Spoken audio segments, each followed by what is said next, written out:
Amuyo ka digiti pagsasauti Ilocano nga han nga may maysa ti aldaw ket nagpateg daytay ti biag tayo. Aniya.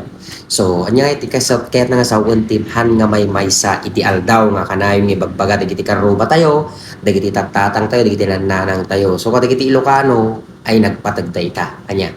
So the lesson that we can get there is hindi iisa ang araw. So meron at merong panahon na mawawalan ka ng kalakasan. Hindi forever kang malakas, hindi forever na nasa taas ka, hindi forever makukuha mo yung gusto mo. So may mga panahon na mahina ka, may mga panahon na nasa baba ka. Kun dagijay kan rubam, nga hamupulos tinaltalyaw idi si katiaddaan. Okay? Tasabali nga tao, itiin ka tinultulungan, digay padang nga daan, digay iti kabanding mo, hindi naman masama nakabanding yung mga meron. Pero pag kasi hindi